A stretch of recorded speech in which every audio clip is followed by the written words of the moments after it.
I used to be obsessed with cartoons, but like many people, I hit that weird phase where cartoons started to feel too childish. I began swapping them out for Disney Channel sitcoms. Zack and Cody, Hannah Montana, Good Luck Charlie. Not that those shows were bad. They were actually pretty fun, but they didn't give me that same chaotic, animated rush. Dude, this cereal was amazing! Who invented them? People invent everything! Slowly, I stopped watching cartoons altogether. Years later, life threw in a surprise guest star, my little sister.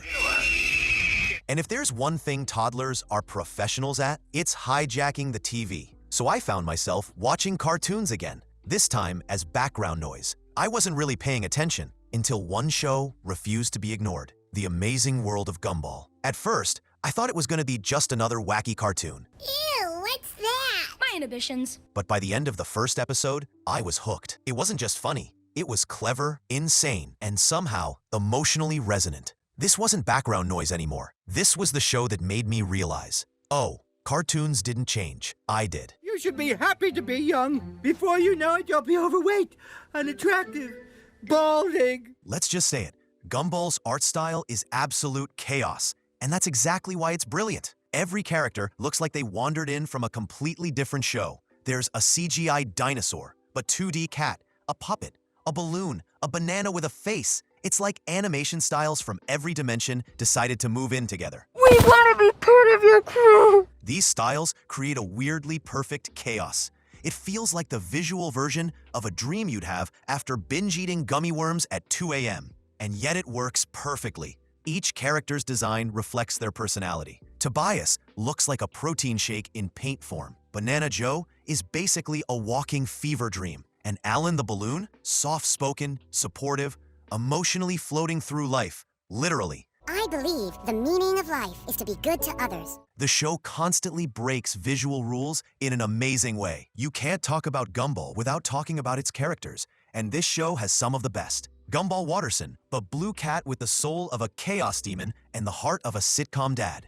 Gumball is the kind of character who will ruin everything and then deliver an emotional speech about it, while still ruining things. First we'll watch the happy little elves whistling their merry tunes as they dig for color in the rainbow mines. Darwin Watterson, a goldfish with legs and more emotional intelligence than anyone in your group chat. He's Gumball's moral compass, but also his partner in crime. That's the weight of the guilt. Give in to the nice side. Help the less fortunate and make the guilt go away. Nicole Watterson, the glue holding everything together through sheer rage and love. Her episodes give us anime battles, existential crises, and emotional backstory, all in one breath. I'm going back to the meeting. Meanwhile, you're going to stay here and touch nothing. Have I made myself clear? Richard Watterson, a grown man with a child's brain and a stomach that's legally classified as a black hole. He's lazy, selfish, and somehow the most lovable disaster on screen. You got to eat all that food?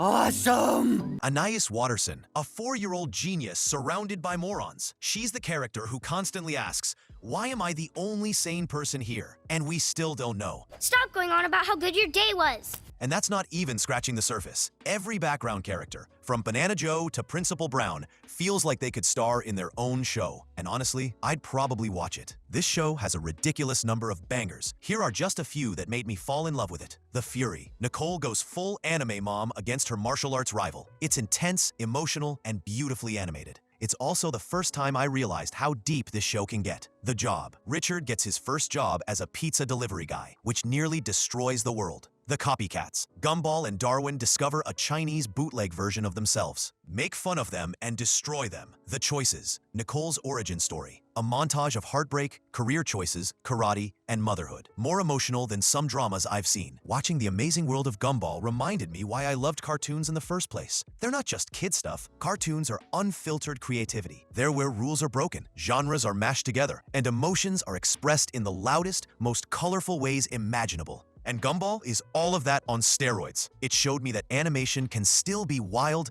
weird, and smart. That it can make you laugh until your ribs hurt and then quietly punch you in the feelings. So yeah, a blue cat, a talking banana, and a family of chaos rekindled my love for animation. And that, my friends, is the power of cartoons done right. I really can't wait for the new season to drop. It's not going to be called The Amazing World of Gumball, but I'm sure it is going to be amazing. So leave a comment if you are excited for Wonderfully Weird World of Gumball to drop. And don't forget to hit that like button and subscribe for more videos in the future.